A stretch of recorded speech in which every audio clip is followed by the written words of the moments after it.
Thank you, Portland.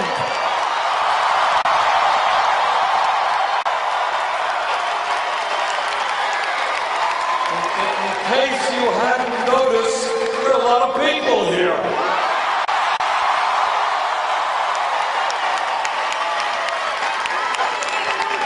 And a cursory observation makes me think that Portland is ready for a political revolution.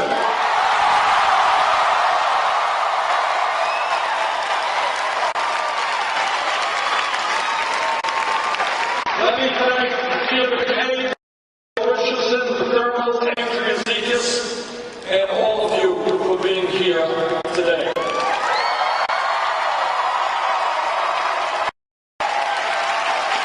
Let me say a few words about the state of our campaign. You know, when we began this campaign 10, 11 months ago, what all of the experts said is, well, Bernie, you know, you're a nice guy and you comb your hair really great. And you like your GQ approach to life.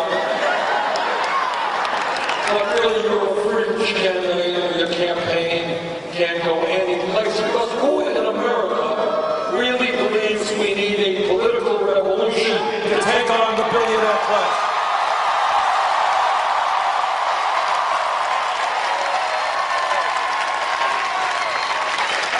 That's not what CBS or NBC or ABC or all the inside the Beltway puppets. And when we began this campaign, the first polls had us 60, 70 points down. We had no money, we had no political organization. Well, in the last 11 months, a few things have changed. Yesterday, there was a national poll that was 1 point up.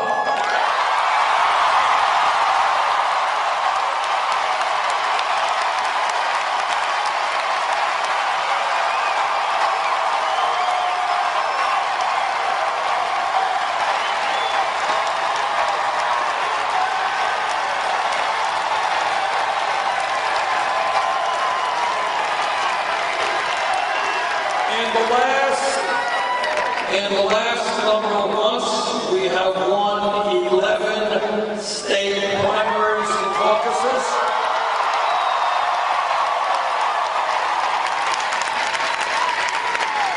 A few days ago, we won in Idaho and Utah with 78% of the vote.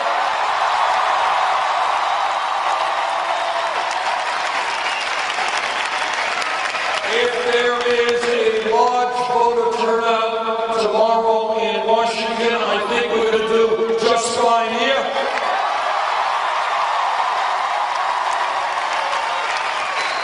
All the folks from Washington, the caucus is at 10 o'clock, get there earlier. And for all the folks in Portland and in Oregon, you know that they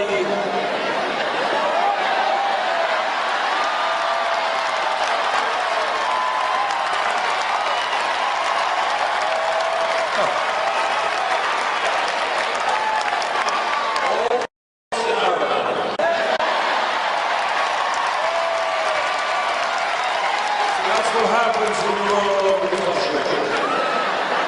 Okay. You're going to have your mail-in primary, and it's important. And I know the state here has done everything that it can appropriately to try to increase voter turnout. Please fill out those ballots as early as possible.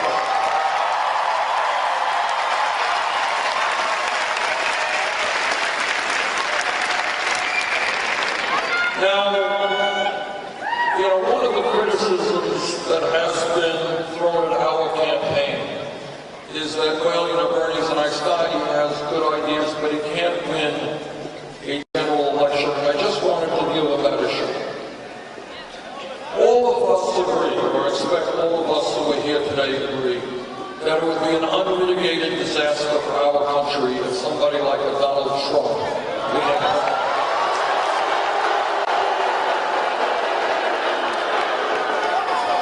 Now, the thought of Trump in the White House brings to strange reactions in our stomach, leading to nausea and other symptoms. But here's the good news. Donald Trump is not going to become president of the United States.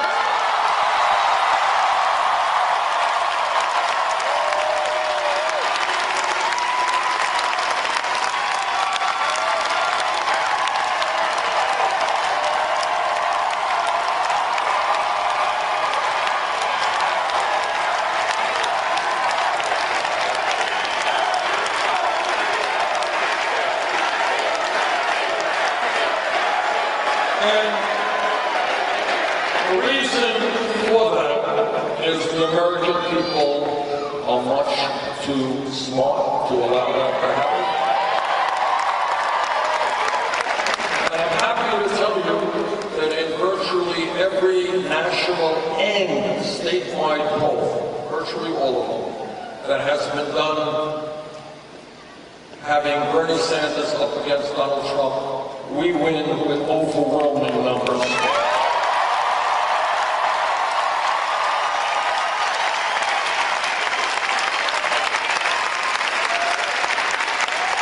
The last CNN poll, and some of these numbers vary depending on the poll, had us beating Trump by 20 points.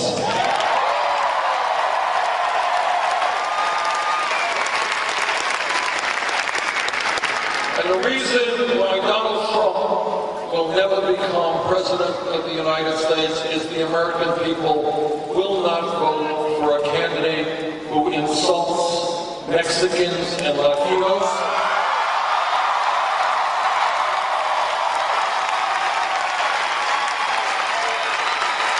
The American people understand that we are fighting the war now to destroy ISIS, a terrorist organization, not Islam, a religion.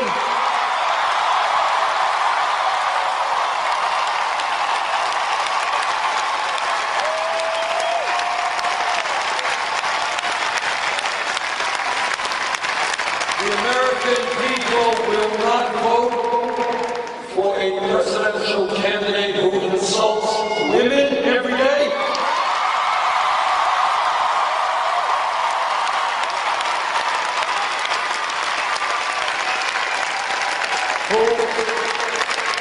Who insults veterans,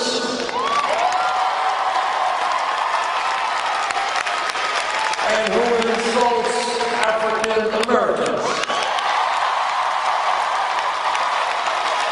And I want you all to remember something that some people have forgotten, and that is that before Trump became a candidate, he was one of the leaders in the so-called birther movement. You remember that? And it is important for all of us to understand what that very, very ugly movement was about. It wasn't disagreeing with President Obama. People have the right to do that for sure. It was trying to delegitimize his presidency. It was trying to say that he really doesn't have the right to be president because he was not born in America, a total lie.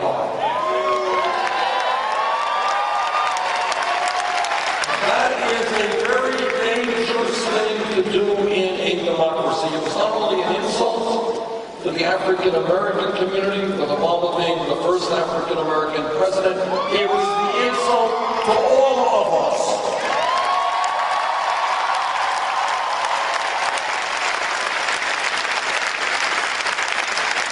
Now, the president's father was born in Kenya. My father was born in Poland. I find it interesting that nobody has asked me for my birth certificate.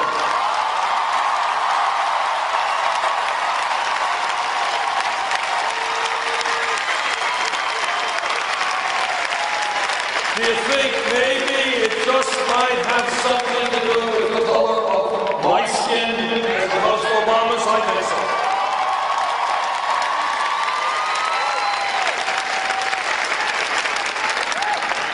Now this campaign is doing well because we are listening to the the American people and not billionaire campaign contributors.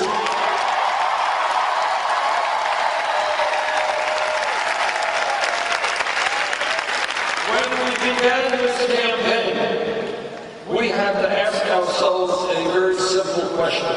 Sadly, to run for president today requires raising hundreds of millions of dollars. That's the sad truth. And we had to decide, will we establish a super PAC and beg corporate America and billionaires at Wall Street for money? We agreed with you.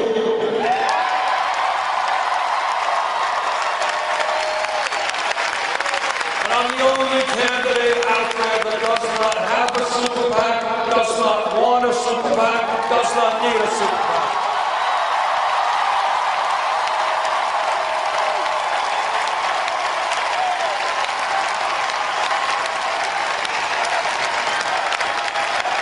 Now, what of all of you know, every person here knows, that one of the great crises that we face as a nation is that this disastrous Citizens United Supreme Court decision is now enabling billionaires to buy elections.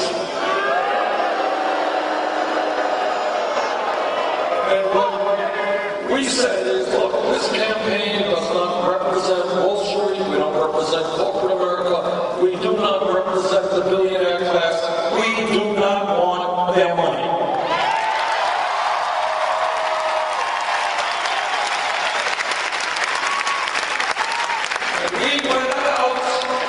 Instead of doing a super PAC, we went out to the middle class and working families in this country, and we said, if you want to support a campaign which is going to transform America, which is going to take on the big money interests, help us out. And in 10 months, we have received almost 6 million individual campaign contributions.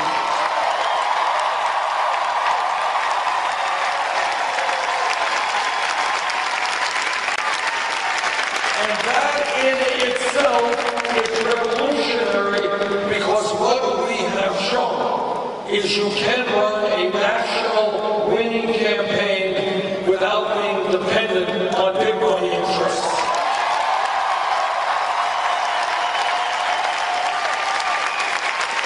Anybody here know what our average campaign contribution is? That's right, $27.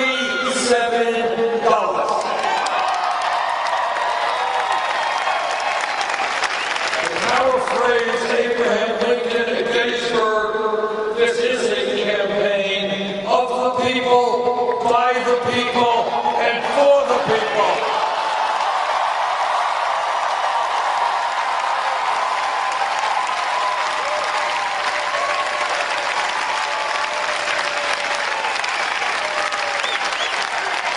Now, Secretary Clinton has chosen another path in order to raise her campaign funds. She has established a number of super PACs, and in the last filing report, her largest super PAC reported $25 million coming from powerful special interests, including $15 million from Wall Street. In addition to that, Secretary Clinton, as you know, has given a number of speeches behind closed doors to powerful Wall Street institutions for $225,000 a speech. Now, what I have said is that if you're going to give a speech and get paid $225,000, it must be an extraordinarily brilliant speech, right? It must be a speech that will address and resolve all of the world's conflicts. It must be a speech written in Shakespearean prose. And for that kind of money, it must be a speech speech of such great importance that she should share it with the rest of the world.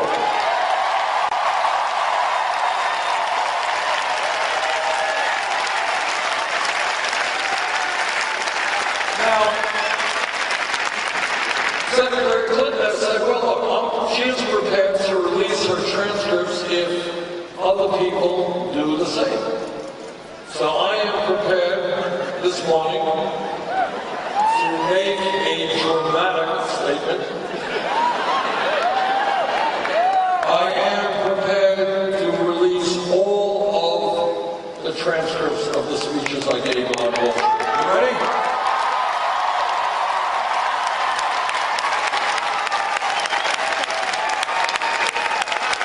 And that'll be pretty easy to do because there are no speeches to Wall Street.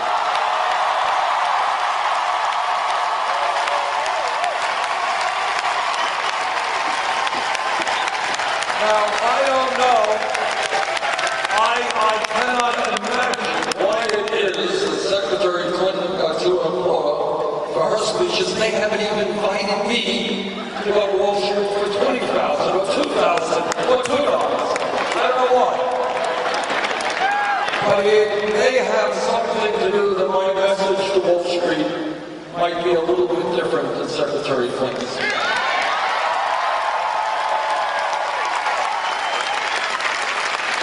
Here's what my message to Wall Street will be whenever they choose to invite me.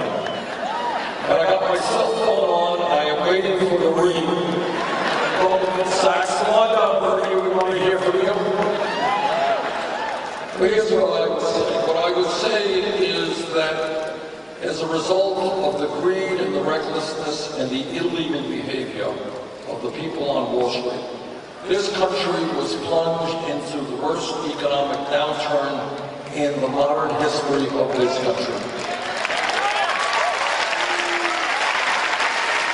What I would say is their greed and illegal behavior resulted in millions of Americans losing their jobs, losing their homes, losing their life savings. What I would say is that today, after Congress bailed out Wall Street against my vote, that today 3 out of the 4 largest banks on Wall Street are bigger than they were when we bailed them out because they were too big to fail. And what I would say that when you have a handful of banks with such incredible economic and political power, that it is time to break them up.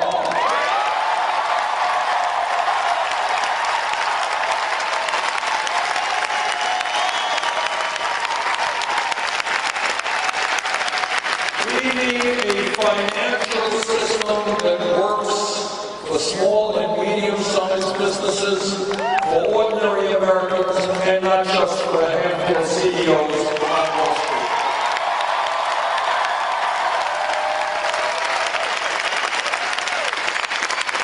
This is what I would also tell them. Last month, 5 to 6 weeks ago, Goldman Sachs reached a settlement with the United States government for $5 billion. Now, they were not alone. Other large banks also reached even larger settlements. And the reason they reached that settlement is that they were selling packages of worthless subprime mortgages, defrauding the American people. Now, one of the reasons that so many Americans are angry is they see a criminal justice system which comes down very heavily on the poor and on people of color.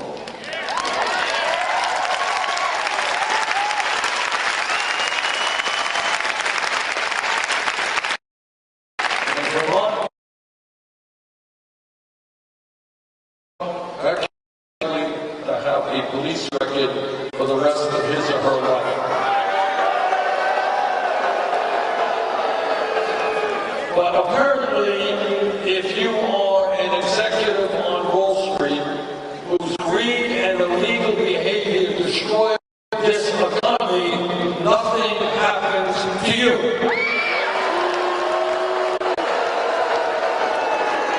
So what Wall Street has to learn, corporate America has got to learn, is that we are going to bring justice back to a broken criminal system.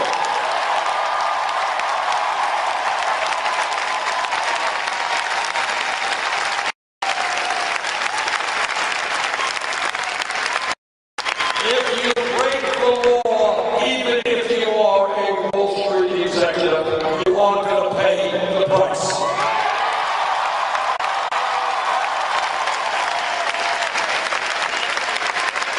All of you know that foreign policy is an enormously important part of what a president does. And on this issue, Secretary Clinton and I have very profound differences. In 2002, in the most important debate on foreign policy in the modern history of this country, I listened very closely to what President Bush and Dick Cheney and Don Rumsfeld and all those guys had to say.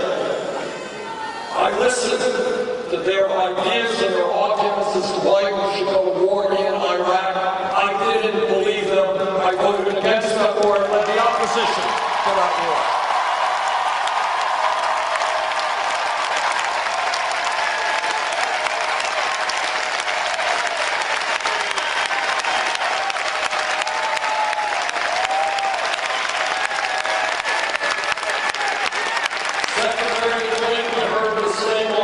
She was in the Senate, I was in the House, heard exactly the same arguments. She voted for that war. She was wrong, I was right.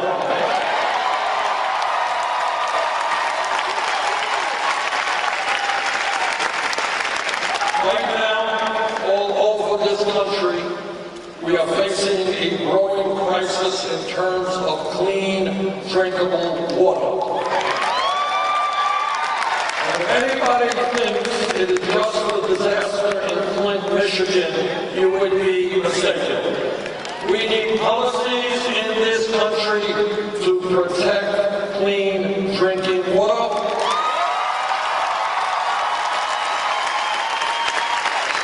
I will do my best to phase out fracking.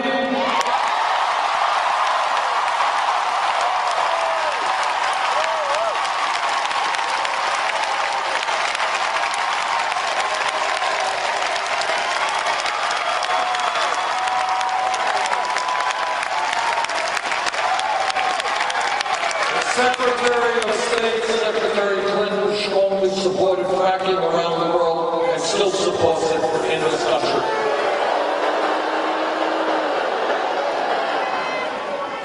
This campaign is doing well because we have taken the radical idea that maybe instead of listening to billionaire campaign contributors, we should listen to ordinary Americans.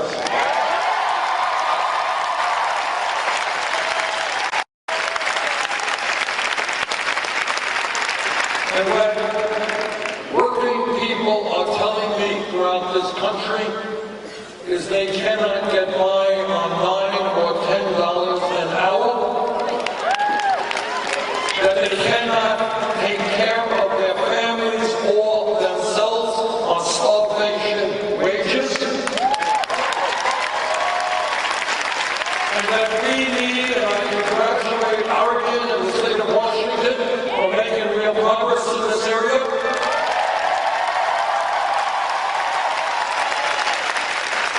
The simple truth is, in America, if you work 40 hours a week, you should not be living in poverty.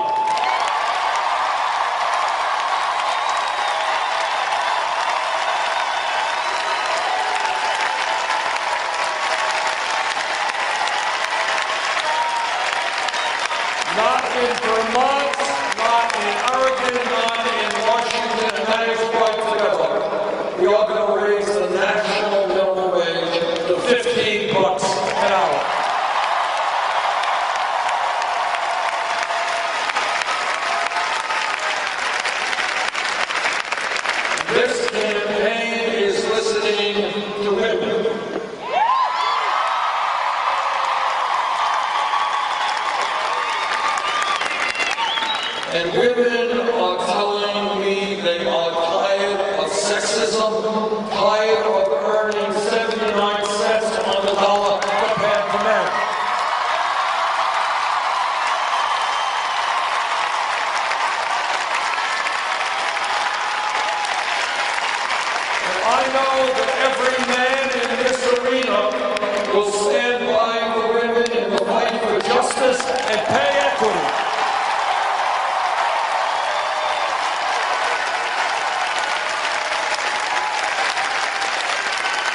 to young people. And one of the gratifying aspects of this campaign is seeing young people, the future of this country, becoming increasingly involved in the political process.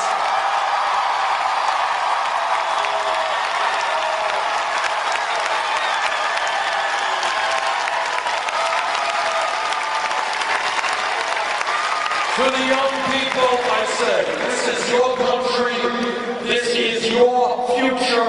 Get involved in making the decisions that will impact your lives for decades.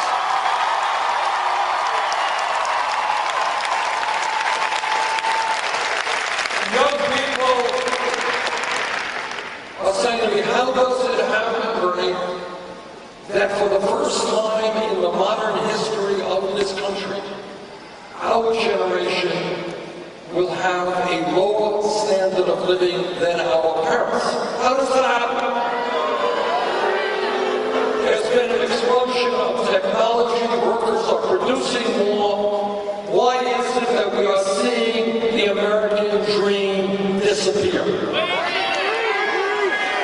Now, my father came to this country at the age of 17, didn't have a nickel in his pocket, never made any money at all.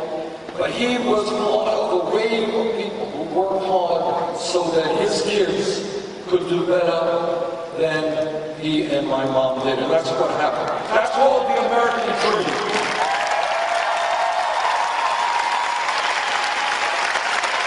And the younger generation does not deserve to see that American dream disappear.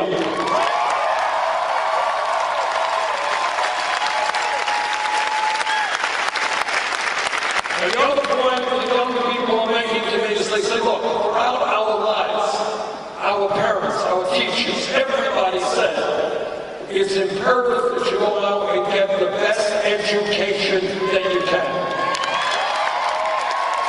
And that's right. We live in a competitive global economy. We need the best educated workforce possible.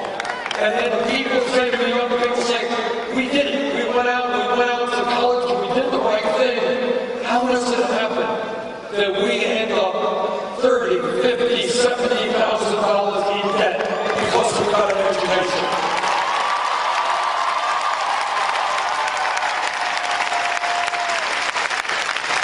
What this campaign is about is asking the American people to think outside of the box, outside of the status quo.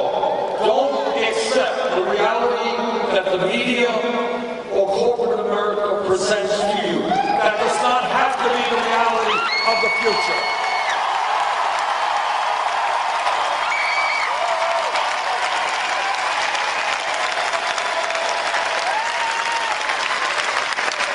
If we need, as we do, the best educated workforce in an increasingly competitive global economy, we should not be punishing millions of people for getting that education. We should be rewarding them.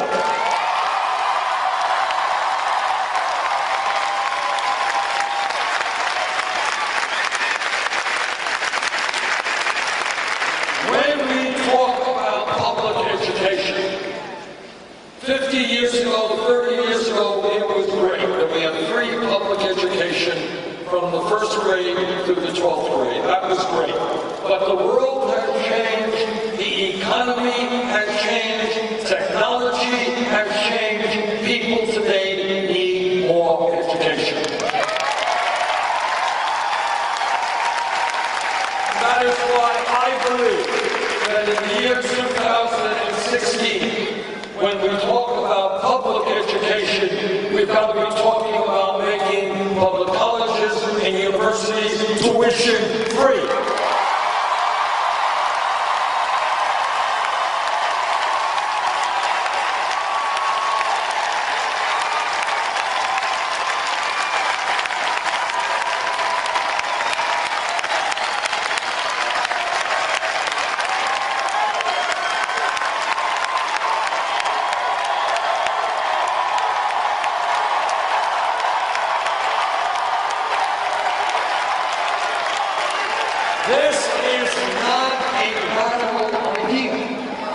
I mean, here's the truth. Everybody knows this. And it's just a question of thinking outside of the box. 50 years ago, you graduated high school, the odds are you could get a pretty good job and make it into the middle class 50 years ago.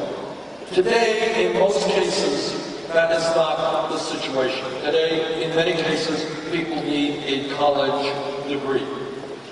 What I want to see happen in this country is that every kid in America, I grew up in a family without a lot of money, my parents never went to college.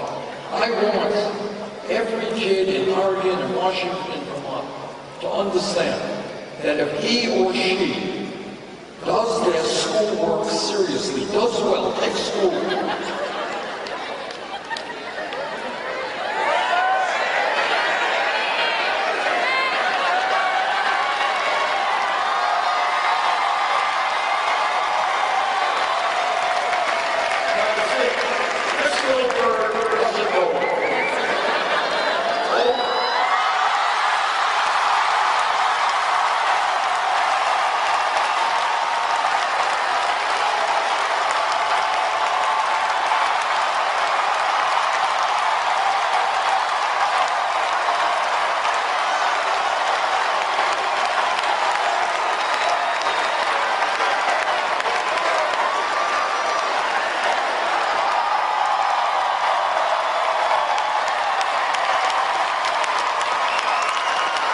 I think there may be some symbolism here.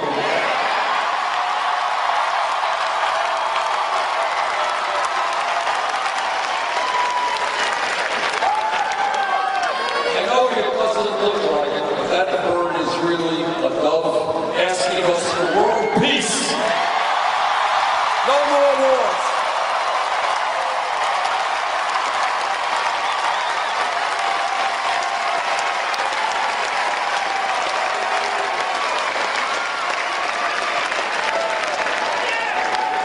In any case, we've got to rethink higher education. We've got to make sure that every kid in this country, this again is not a radical idea on attack. Oh my God, what a radical idea, free tuition, public colleges, universities. Everybody here should know that exists in Germany, that exists in Scandinavia.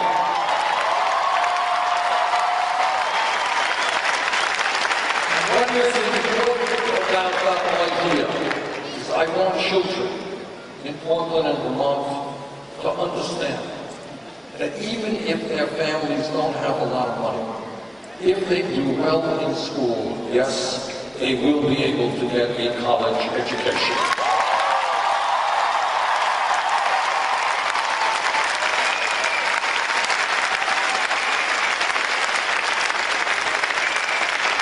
And we have to deal with another absurdity, and that is we have millions of people in this country who are being suffocated with outrageously high levels of student debt. Anybody here with student debt? Let me rephrase the question. Anybody here without student debt? And what we need to do, I have talked to people all over this country. I talked to a guy, 55 years of age. He's been paying off his student debt for 25 years. He is more in debt today than he was when he took out that debt. People should not have to pay 20, 30, 40% of their incomes in student debt. And that is why we're going to give people the opportunity to refinance that debt at the lowest interest rate.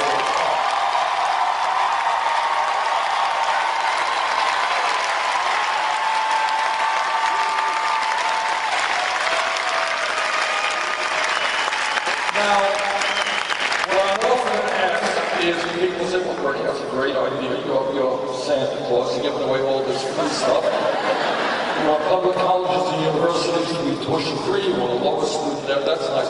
How are you going to pay for that? I will tell you how we're going to pay for that. In the last 30 years, there has been a massive redistribution distribution of wealth from the middle class to the top 1/10 of 1%. In other words, the very, very rich are getting richer, almost everybody else is getting poorer. In 2008, 2009, the United States Congress bailed out Wall Street. Now, I believe that today we need to impose a tax on Wall Street speculation.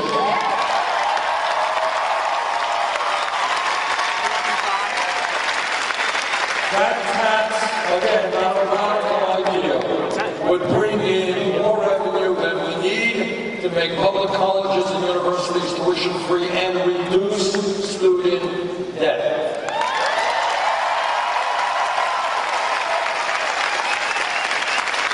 The American people bailed out Wall Street. Now it is Wall Street's time to help the middle class in this country.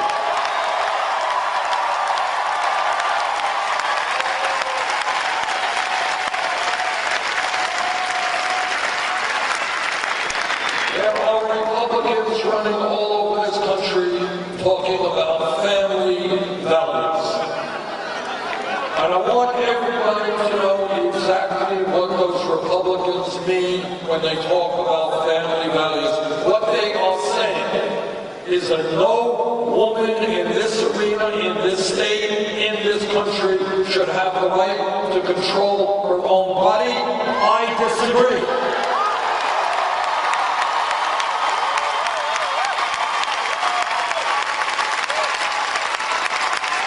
What they are saying when they talk about family values is that our gay brothers and sisters should not have the right to be married. I disagree.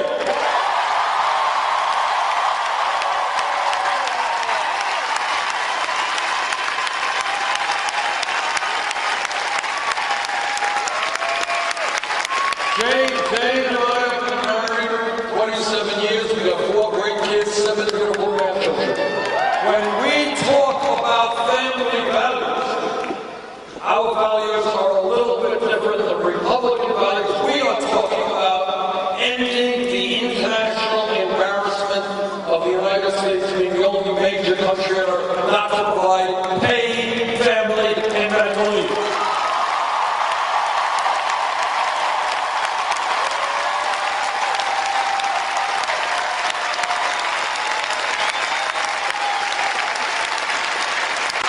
Today in Washington, today in Oregon, today in Vermont, a working class low-income woman has a baby, and because she does not have sufficient funds in many cases, she will have to separate herself from that newborn baby in 1 week, 2 weeks, 3 weeks, and go back to work to earn enough money to take care of her family.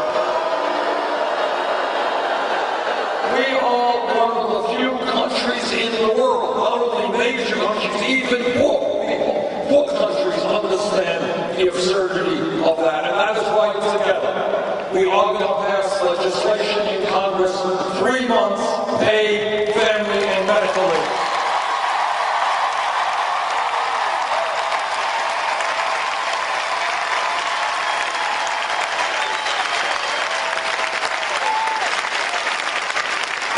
This campaign is listening to our brothers and sisters in the Latino community.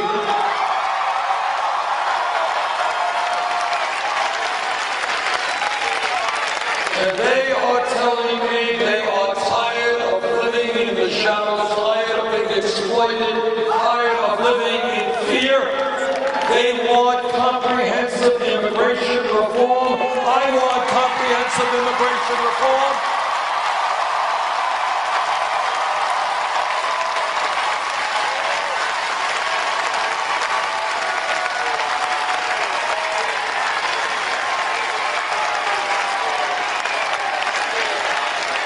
Comprehensive immigration reform and a path toward citizenship.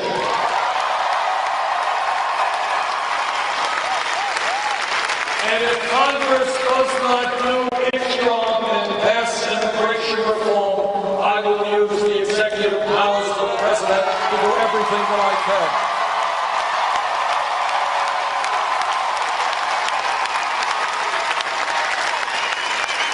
Immigration reform is about uniting families, not dividing families. Immigration reform is about stopping the deportations we see every day.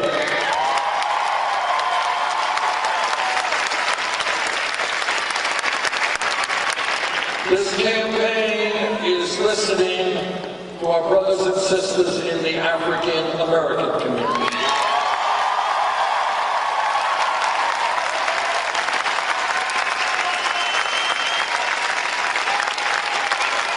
They are asking, number one, how does it happen that in this great country we have more people in jail than any other country on earth? 2.2 million people. Largely, disproportionately African American, Latino, and Native American.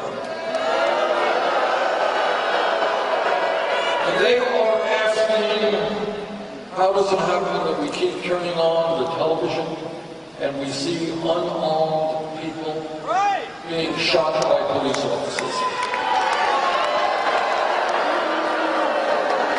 I was a mayor for 8 years in Burlington, Vermont. I've worked with police throughout my entire life. Vast majority of police officers are honest and hardworking and have a very difficult job.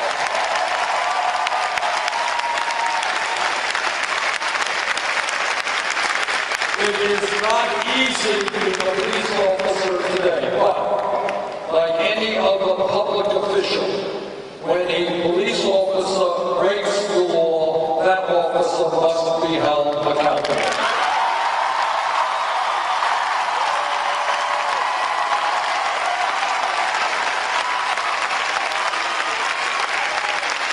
We have got to demilitarize local police departments. We have got to make police departments reflect the diversity of the communities in which they serve. We have got to rethink the so-called war on drugs.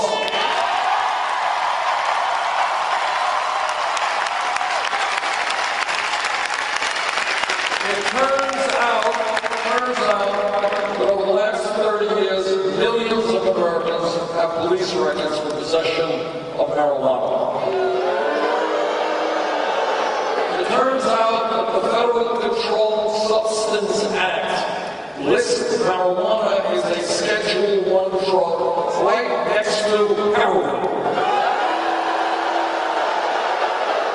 That is why I've introduced legislation to take marijuana out of the Federal Controlled Substance Act.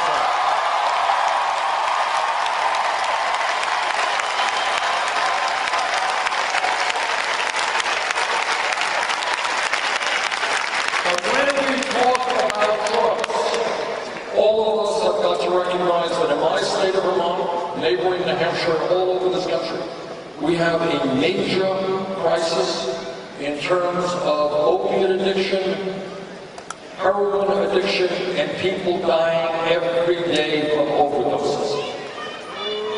What we have got to do as a nation is to understand that the most effective way to deal with drug and alcohol abuse is not making them crimes, but making them health issues.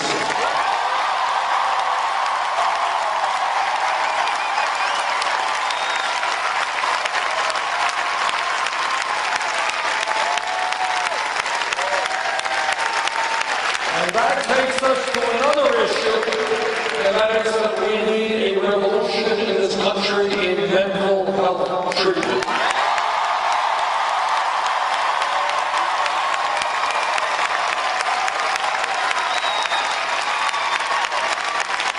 Whether it is substance addiction or whether it is mental health crises such that today in this country you got thousands of people at this moment or walking the streets of this country who are suicidal and or homicidal. We need to make sure that people get the mental health treatment they need when they need it.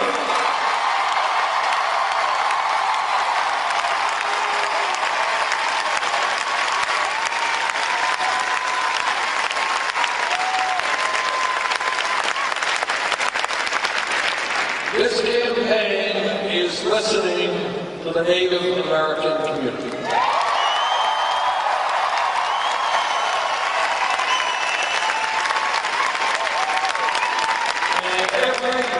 Person in this country who has studied American history for more than 5 minutes understands how disgracefully and shamefully we have treated the first Americans from day one.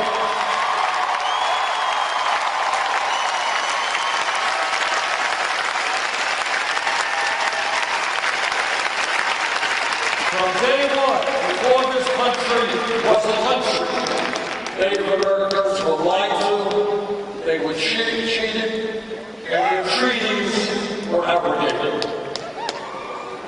Right now, throughout this country, in Native American reservations and in Native American communities, unemployment rates sky high.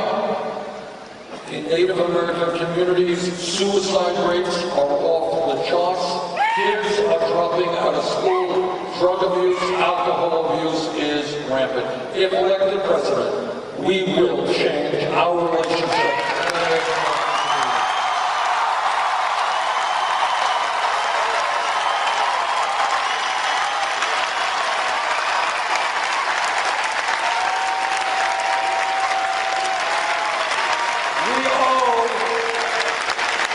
We owe that community so much. The best parts of our culture emanate from them. And by the way, when we talk about respect for the environment, when we talk about understanding that we have to live as part of nature, not against nature, that's what we got from David Lamar.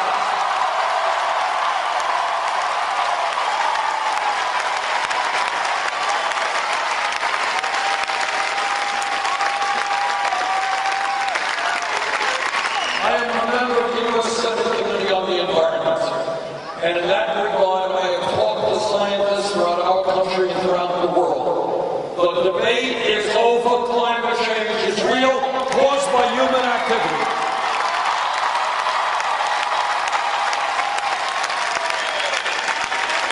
And what the scientists are telling us is pretty scary. And that is, in many ways, they have underestimated the potential danger of climate change. They now tell us that by the end of this century, this planet could be 5 to 10 degrees Fahrenheit warm, more drought, more floods, more extreme weather disturbances, more acidification of the oceans, more rising sea levels, more international conflict as people fight over limited natural resources. We have a moral responsibility to future generations to make certain that the planet we live on is healthy and happy.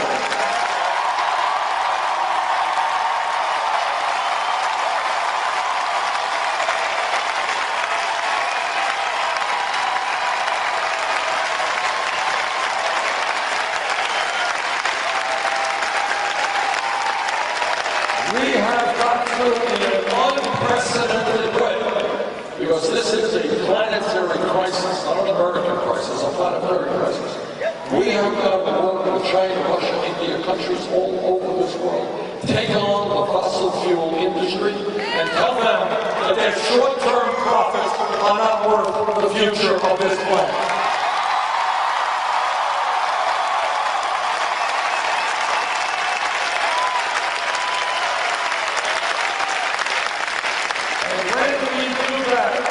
We can create millions of decent paying jobs in wind, solar, geothermal, and other sustainable energy.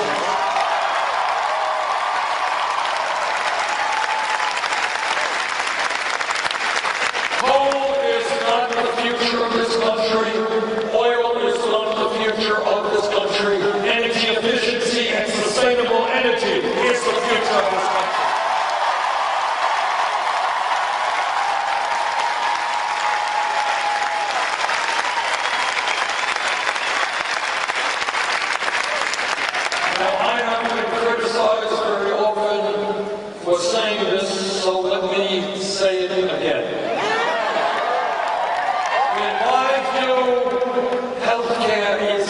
right of all people, not a privilege.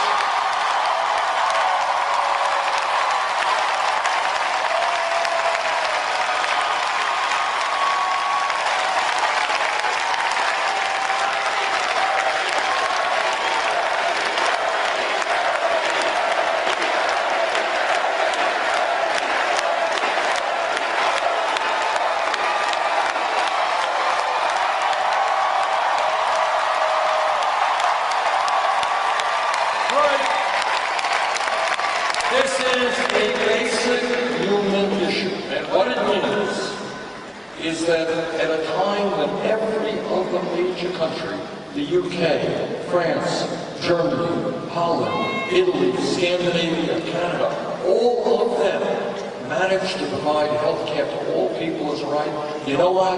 We can and we will do that in the United States.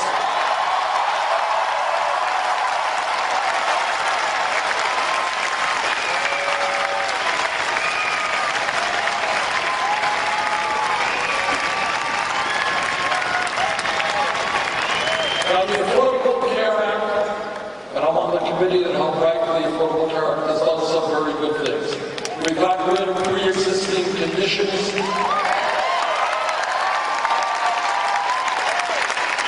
17 million Americans now have health insurance who did not. We've done away with the discrimination against women in health care premiums because they are women. But we still have a long way to go. Today, 29 million have no health insurance, and many of you have high deductibles and high copays. Is that right? And if you have high deductible, high copay, you don't have any money, you don't have it, you don't go to a doctor. And the result of that is that every year thousands of Americans die because they don't go to the doctor when they should. And then we have the absurd situation of the drug companies ripping us off unconscionably.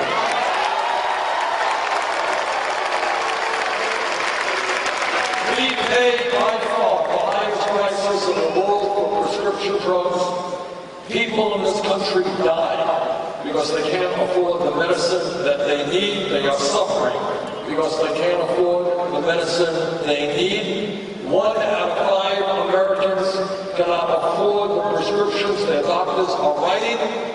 And last year, the 3 major drug companies made $45 billion in profit.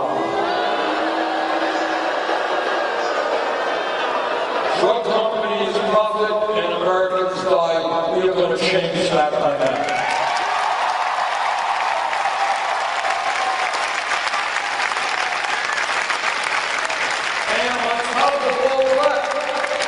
We end up spending far more than any other country for healthcare, almost 3 times the British, 50% more than the French, and far more than the Canadians. And that is why, together, we will fight for a Medicare for all healthcare system.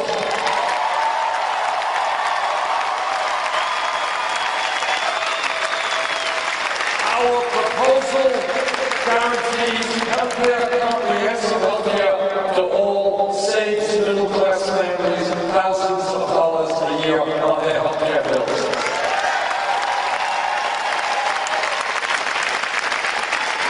Everybody in this room, in this arena, understands a very profound political point, and that is that in our country, real change never takes place from the top on down, always occurs from the bottom on up.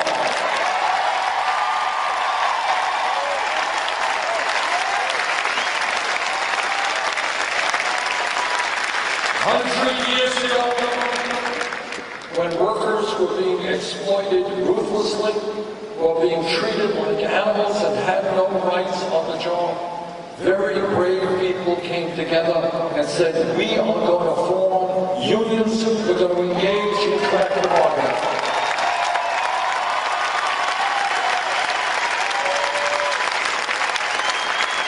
A long time ago, you had incredibly brave African Americans and their white allies saying that in America we are going to fight for a country where segregation, racism, bigotry does not exist.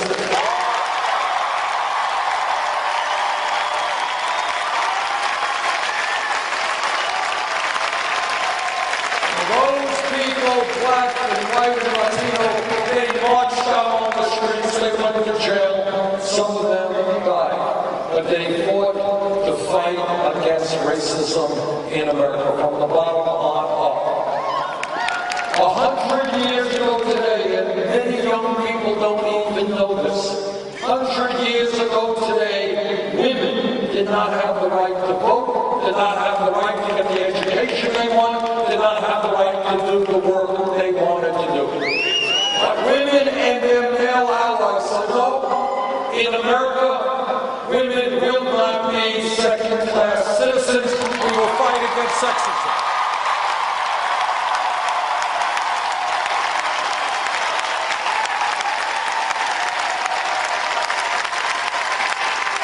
And women went to jail, incredibly courageous. 100 years ago, women standing up on hunger strikes, went to jail, died, and they ended up getting the right to vote and making major advances against sexism.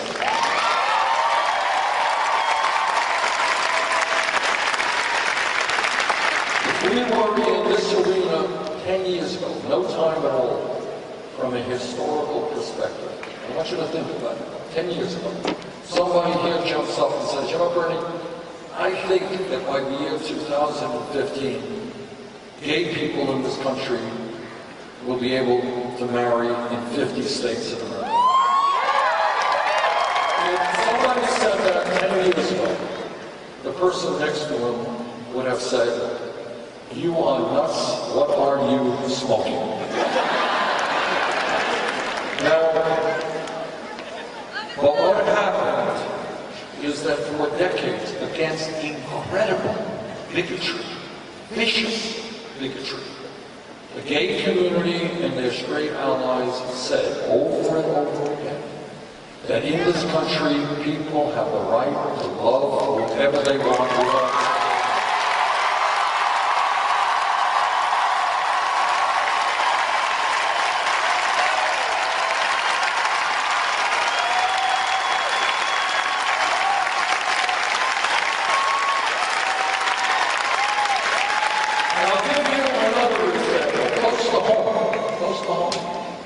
About how real change takes place. And that's what I'm talking about. How do we make real change? If we were here 7 years ago, no time ago, and somebody jumps up and says, you know, Bernie, this federal minimum wage of $7.25 is a starvation wage. People can't live on it. We are going to have to raise the minimum wage to $15 an hour.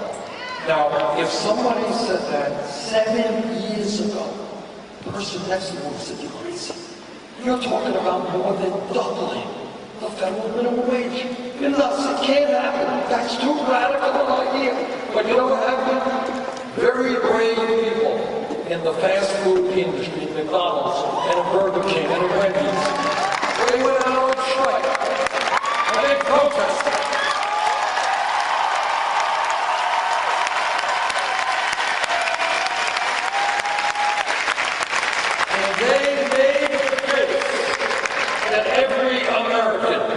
Deserves a living wage. And then you know what happened? In Seattle, $15 an hour. In Los Angeles, in San Francisco, in Oregon, $15 an hour.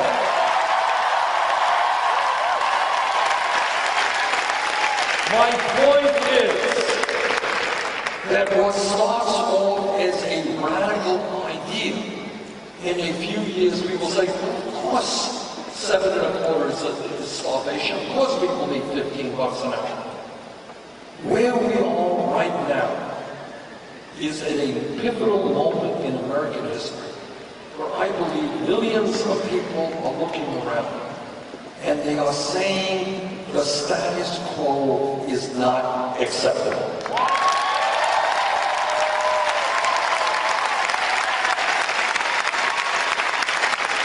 And they are saying it is too late for establishment politics, establishment economics, the same old, same old. They are saying, look, let's be clear, people who are funded by Wall Street and the drug companies are really not going to be the agents of change that we need.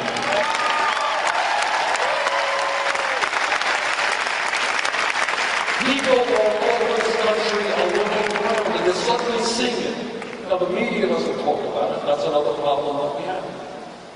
But people are looking around and saying, why is the middle class of this country disappearing? Why do we have grotesque levels of income and wealth inequality? Why is it that we are the only major country on earth without paid family and medical leave, without health care for all? Why are millions of people leaving school and going deeply in debt? Why do we have the highest rate of childhood poverty of almost any major country on earth? Why do we have more people in jail than any other country? Why do we have a campaign finance system that allows billionaires to buy elections? Why do we have veterans sleeping out on the street when we give tax breaks to the rich people in the city?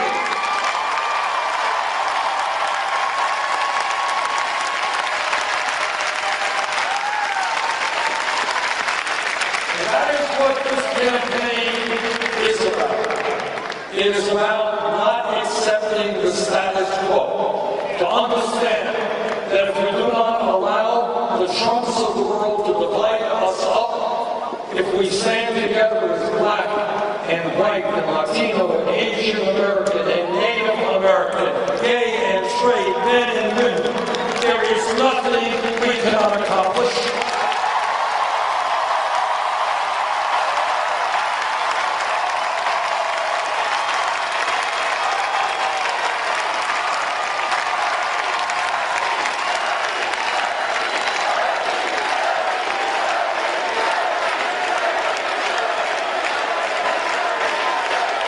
What this campaign is about is understanding we need a political revolution, millions of people standing up and demanding a government that represents all of us, not a handful of wealthy campaign contributors.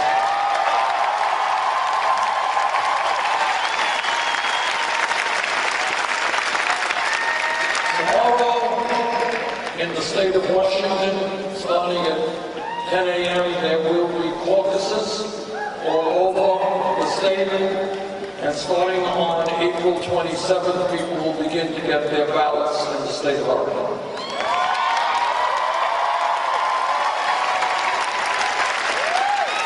It is my hope and belief that both Washington and Oregon are prepared to help lead this country into a political revolution.